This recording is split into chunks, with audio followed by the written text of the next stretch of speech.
that stuff felt like weird in that weird Tom Cruise like zeitgeist of like, well, let's put this in so like I am the one that knows how to drive the car. You know what I mean? But he also wrecked the car. That's true, he did. But there were just like things where it's like, I am Tom Cruise. Wait. No. To be fair, though, that's every Tom Cruise movie. Yeah, for sure. Every single Tom. It just stood out even more for me in this movie for whatever reason. Or I was just like, that did stand out to me because there was the scene in the beginning where he's like, oh, sometimes they set him up differently. And she's like, it's all right. And then he crashes and then they go. But then she has a harder time than he does because she's a woman. Women drivers. That's not because of the training, the IMF training. And No. That's not my views, but that's the impression I got. That's the impression I got too. Well, I mean, let's dig into it a little bit more. The entire sequence where the choice is being made, where it's between Grace and Ilsa, and even like the fight sequence between like Tom Cruise's character and Paris, right? Pom Clemenoff, right? Like that sequence is very, very fucking brutal.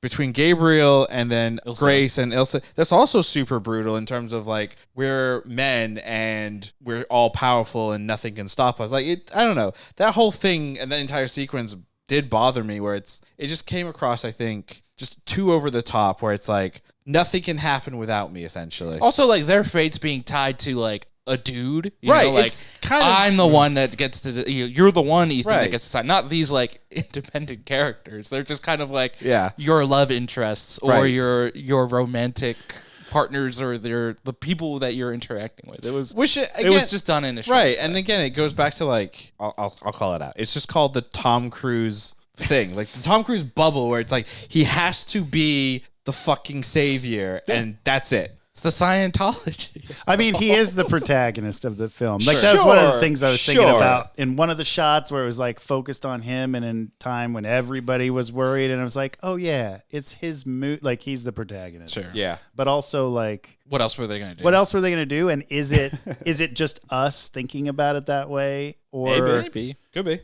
But it's a good point. I mean, regardless, it did take me out of the movie. The effect that they wanted didn't hit with me, at least.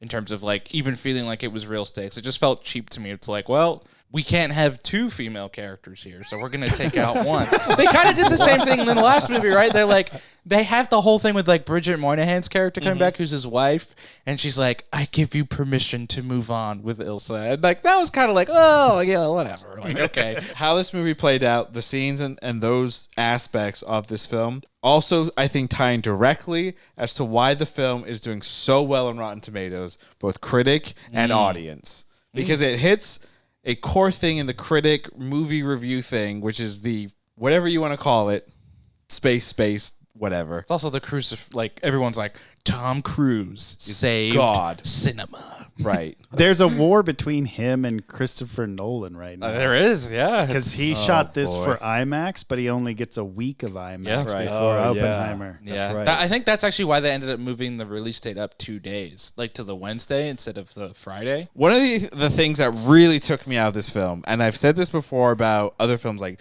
Dungeons and Dragons and a number of post-COVID films, the fucking intro from either director and someone of the cast or the entire cast, and the bullshit statement of you are so fucking brave and thank you and bullshit. This one was overkill. Wait, when did they do that? I got that in front of my movie too. I did not get any message before. I got an early message thing that's like, you are so brave and thank you so much. We made this movie for you to see it on the big screen, and you're.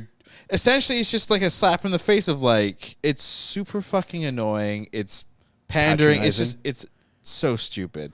It is so fucking stupid. Then I also got another thing, which was like a 6-minute like feature of them going to all the premieres in the different countries that the movie was shot in. Whoa! And that was like, and there were people in the theater because this was like after the 30+ minutes of AMC trailers, and then there's like another 10 minutes of all this pre-stuff, and people were just like, "Start the fucking movie!" Like this is a 2-hour and 45+ minute movie, and you have like another 45 minutes. It's getting of stuff like this is the thing that's getting like this is why I don't like the likes of Tom Cruise. I don't like the Christopher Nolans of the world because it's the self jerk off is just It's getting fucking insane. Well, I think It is getting insane. I think it's that. Maybe there's some way to look this up, but it does Sure. feel like there are more trailers than there ever have been in front of a movie. I think there are. And if you go back and you watch older movies, right? Remember opening They feel credits? longer, too. Opening credits used to be like a bigger thing. right. And the reason is because it gives people time to get to the theater. Right. Get And their popcorn, get their and seats, now it feels get like situated. we're going to add a shit ton of trailers to give people time to get to the theater. So even if if the movie's at 6 and they show up in the parking lot at 6, they have enough time to park their car, walk in, use the bathroom, get 4 different types of concessions, talk with their friends, and then get in and sit down. The thing that actually annoyed me about the vignette we got of them doing the premieres, they showed extra footage and extra stuff in the movie, and I was pissed off because I'm like, it spoiled like half of the movie, and I'm just like, What was the point? why? Like, Why I seeing the movie right now? Like I don't. Who is this for?